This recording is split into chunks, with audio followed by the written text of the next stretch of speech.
हिंदी कक्षा 8 पाठ 6 सुजान भगत। हमने पार्ट 1 में उनके बारे में पढ़ा। अब पार्ट 2 कि सुजान भगत कैसे भगत बने। कितने ही मुकदमों में उसने झूठी शहादतें बनवाई थी, कितनों से डांट लेकर मामले को रफा दफा कर दिया था। अब इन व्यापारों से घृणा होती थी, झूठ और प्रपंच से कोसों भागता था। पहले उसकी ये चेष्टा होती थी कि मजदूरों से जितना अधिक काम लिया जा सके लो, अब मजदूरी जितनी ही कम की जा सके दो। पर अब मजदूरों के काम की कम अब मजदूरी की अधिक चिंता रहती थी। कहीं बेचारे मजदूर का रोया ना दुखी हो जाए। उसके दोनों जवान बेटे बात बात में उन पर फक्तियाँ कसते थे, यानी ताना कसते थे। यहाँ तक कि बुलाकी भी अब उसे सुजान भगत समझने लगी, जिसे घर के भले बुरे से कोई प्रयोजन न था। चेतन जगत में आकर सुजान भगत बनकर रह गए। सुजान के हाथों से धीरे धीरे अधिकार छीनने जाने लगे। किस खेती में क्या बोना है, किसको क्या देना है, किससे क्या क्या लेना है, किस भाव क्या चीज़ बिके, ऐसे महत्वपूर्ण बातों में भी भगत जी की सलाह न ली जाती थी। भगत के पास कोई जाने ही न पाता। दोनों लड़के या स्वयं बुलाकी दूर ही से मामला तय कर लिया करते थे। गांव भर में सुजान का मान सम्मान बढ़ता था, अपने घर में घटता गया। लड़के उसका सहकार करते, बहुत उसके हाथ से चारपाई उठाते देख लपक कर खुद उठा लाते, उसे चिलम न भरने देते, यहाँ तक कि उसकी धोती छाटने के लिए भी आग्रह करते थे। मगर अधिकार उसके हाथ में न था। वह अब घर का स्वामी नहीं, मंदिर का देवता था। एक दिन बुलाकी ओखली में दाल छाट रही थी। एक भीख मंगा द्वार पर आकर चिल्लाने लगा। बुलाकी ने सोचा, दाल छाट लूँ तो उसे कुछ दूँ। इतने में बड़ा लड़का भोला आकर बोला, अम्मा, एक महात्मा द्वार पर खड़े गला फाड़ रहे हैं, कुछ दे दो, नहीं तो उसका रोया दुखी हो जाएगा। बुलाकी ने उपेक्षा भाव से कहा, भगत के पाँव में क्या मेहंदी लगी है, क्यों कुछ ले जाकर नहीं देते? मेरे क्या चार हाथ है, किस किस का रोया सुखी करूं? दिन भर तो तांता लगा रहता है, यानी दिन भर आते रहते हैं, मैं किस किस को सुखी दूँ, यानी किस किस को भिक्षा दूँ? भोला चौपट करने पर लगे हुए हैं क्या? अभी महंगू बैंक देने आया था, हिसाब से 7 मन तोला तो 6.25 मन ही निकले। मैंने कहा 10 सेर और ला, तो आप बैठे बैठे कहते हैं अब इतनी कहाँ लेने जाएगा? भरपाई लिख दो, नहीं तो उसका रोया दुखी होगा। मैंने भरपाई नहीं लिखी, 10 मन बाकी लिख दी। बुलाकी, बहुत अच्छा किया तुमने, बकने दिया करो, बस 10-5 दफ़े मुँह की खाएंगे तो आप ही बोलना छोड़ देंगे। बोला, एक दिन भर एक ना एक खुच्चड़ निकालते रहते हैं, यानी गलतियाँ निकालते रहते हैं। 100 दफ़े कह दिया कि घर गृहस्थी के मामले में न बोला करो, पर इनसे बिना बोले रहा नहीं जाता। बुलाकी, अगर मैं जानती कि इतना यह हाल होगा तो गुरु मंत्र न लेने देती। बोला, भगत क्या हुए कि दिन दुनिया दोनों से गए, सारा दिन पूजा पाठ में ही उड़ जाता है। अभी ऐसे बूढ़े नहीं हो गए कि कोई काम न कर सके। बुलाकी ने आपत्ति की कि भोला, यह तुम्हारा कुन्याय है, फावड़ा कुदाल अब उनसे नहीं हो सकता, लेकिन कुछ न कुछ तो करते रहते हैं। बैलों को सानी पानी देते हैं, गाय दुआते हैं, और जो भी हो कुछ हो सकता है करते हैं। भिक्षुक अभी तक खड़ा चिल्ला रहा था। सुजान ने जब घर में से किसी को कुछ लाते न देखा तो उठकर अंदर गया और कठोर स्वर से बोला, तुम लोगों को कुछ सुनाई नहीं देता है कि द्वार पर कौन घंटे भर से खड़ा भीख मांग रहा है? अपना काम तो दिन भर करना ही है, एक क्षण भगवान का काम तो किया करो, यानी एक क्षण भगवान के लिए भी काम करो। बुलाकी, तुम तो भगवान का काम करने बैठे ही हो, क्या घर पर भगवान का ही काम करेगा?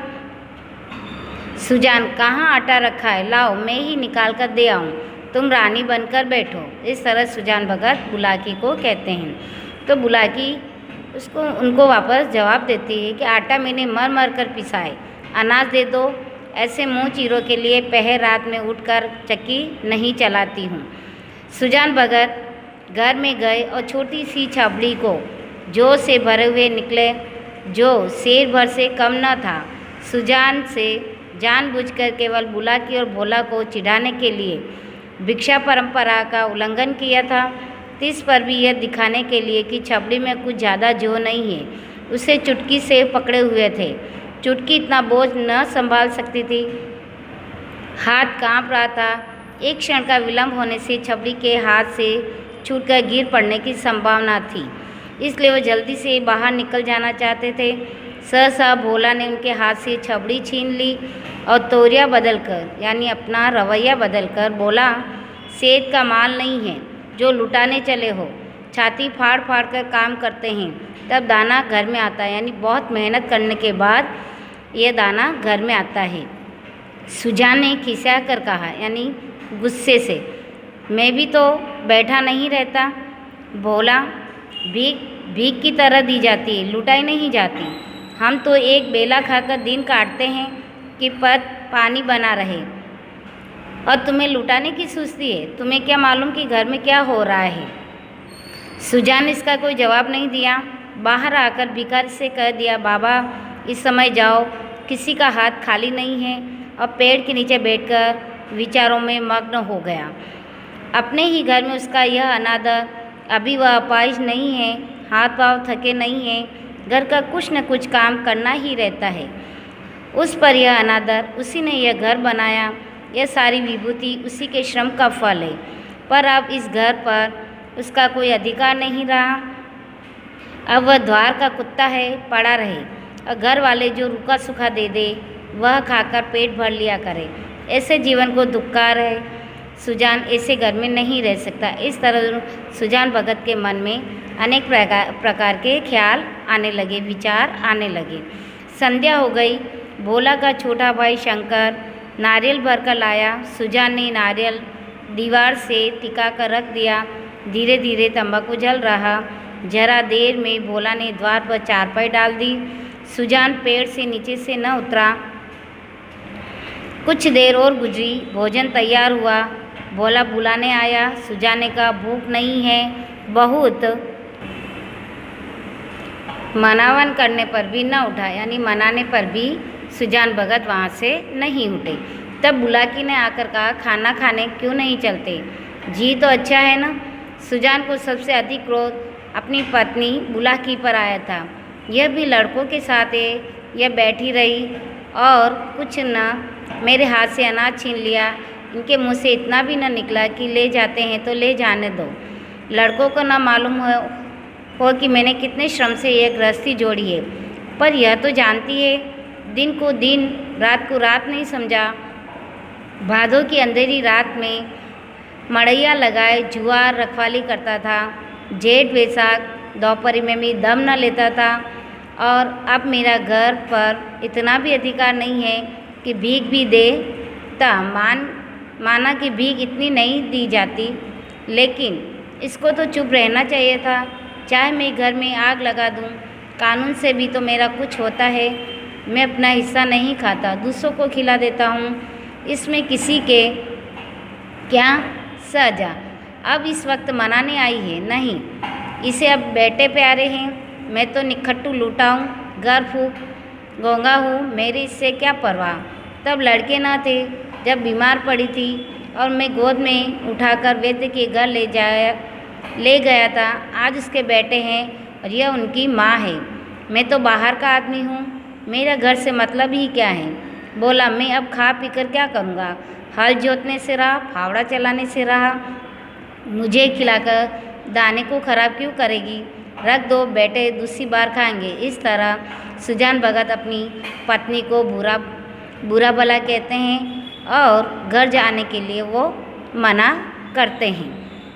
बुलाकी, तब तो तुम जरा सी बात पर तिनक जाते हो। सच कहा है, बुढ़ापे में आदमी की बुद्धि मारी जाती है। भोला ने इतना ही तो कहा था कि इतनी भीख मत ले जाओ, या और कुछ? सुजान तब कहते हैं, हाँ बेचारा इतना ही कह कर रह गया। तुम्हें तो तब मज़ा आता जब वह ऊपर से 2-4 मेरे लगा देता। क्यों यही अभिलाषा यानी यही इच्छा है कि बोला मुझे मारे, बोला खा चुका होगा, बुला लाओ मुझे मारने के लिए। सुजान, हाँ भाई, वह तो मैं ही कह रहा हूँ, तुम देवी हो और मैं तब भी राक्षस था और अब भी दैत्य हो गया हूँ। बेटे कमाए हुए उनकी से न कहोगी तो क्या मेरी सी कहोगी? यानी उनकी तरफ ना बोल के क्या मेरी तरफ बोलोगी? मुझसे अब क्या लेना देना है? इस तरह वो बुलाकी को और भी भला बुरा कहने लगे। तब बुलाकी कहती है कि तुम झगड़ा करने पर तुले हो, मैं झगड़ा बचाती हूँ। 4 आदमी हंसेंगे, चल कर खाना खा लो, सीधे नहीं तो मैं भी जाकर सो जाऊँगी। तब सुजान कहते तुम भूखी क्यों सो रहोगी? तुम्हारे बेटों की कमाई है। हाँ, मैं बाहरी आदमी हूँ। बुलाकी,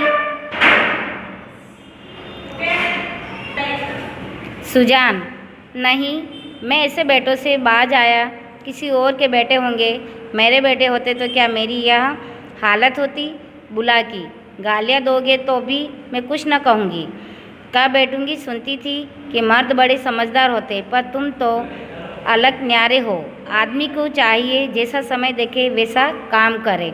अब हमारा और तुम्हारा निवाह इसी के नाम के मालिक बने रहे, वही करे जो लड़कों को अच्छा लगे।